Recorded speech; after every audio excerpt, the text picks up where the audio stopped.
Reaching an elevation of 20,320 feet, Mount McKinley stands. An icon of the last frontier, it is the highest peak in all of North America.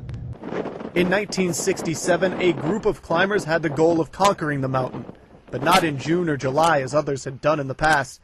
This unique crew had decided on January, the dead of Alaska's winter. You know, nobody had been up there to try to climb in that winter darkness. And we wondered, how cold is it going to get? What are the storms going to be like? So it was this challenge to see if we could do something that, you know, I mean, a lot of climbers at the time said, hey, you're crazy, it can't be done. You know, I'd never go up there. But we had an idea that maybe we could do it. The we that had that idea included Jacques Farine, Greg Bloomberg, Shiro Nishimai, George Von Wickman, John Edwards, Ray Genet, Dave Johnston, and Art Davidson. 8 men looking to best a mountain. Sadly, 8 men would not return. You know, the second day out on our climb, Farine, who was in some ways the strongest climber physically amongst us, he fell through a crevasse and died. And our emotions, I mean, it just wreaked havoc with us. We were so upset. We were so hurt. We were so sad. We almost left the mountain. With heavy hearts, the group would push on, up to 14,000 feet, then up to 17,000, where they'd set up a large snow cave. The sights along the way still stay with Davidson. There were times when there was a full moon, and all that moonlight was just splashed over the glaciers and those high ridges. I mean, I tell you, it's like a fairy tale world up there. Of the 7 remaining climbers, only 3 would make the trip to the summit: Ray Genet, Dave Johnston, and Art Davidson.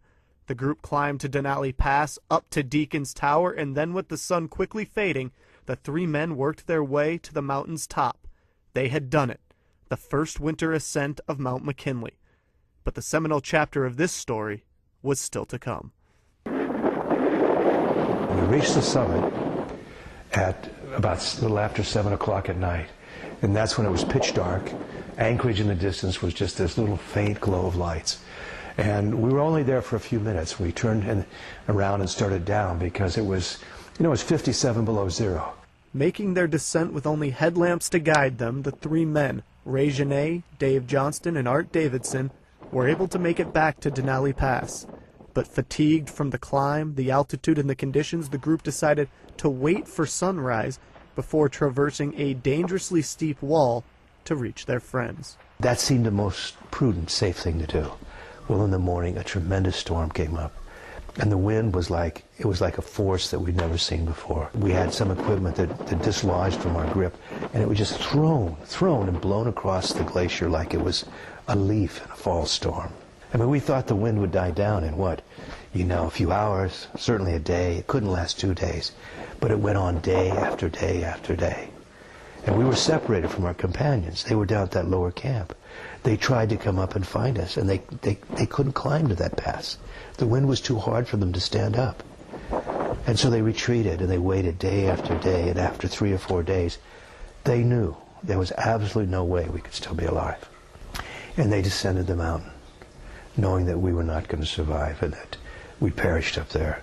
But against all odds, the 3 climbers did survive, outlasting the storm 6 days before descending on their badly frostbitten feet and making their way down the mountain.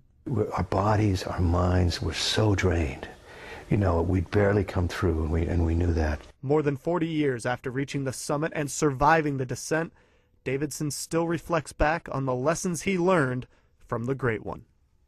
You know, in all of our lives, we have difficult times. You know, we lose our job, we have family troubles, we lose a relative, we get sick. And there are times when you have to try to dig deep to find that courage to go on. And so I think that was something that really emerged from our climb, and that, you know, I know all of us, you know, share with young people when we can.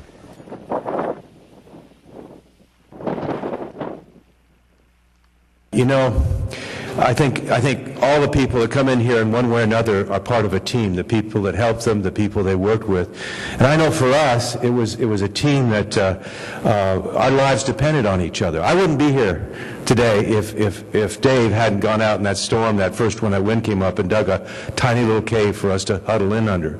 The best thing about this Hall of Fame project is the work that Harlow and his crew have done to give our kids role models and teaching them healthy lifestyles and eating habits. Although I do worry what parents would think if they knew that some of us at least were just climbing bums who lived on minute rice and Spam. We're very, very thankful and honored to be among such a great group of world-class athletes. We work together as a team, and there's no better feeling. Thank you.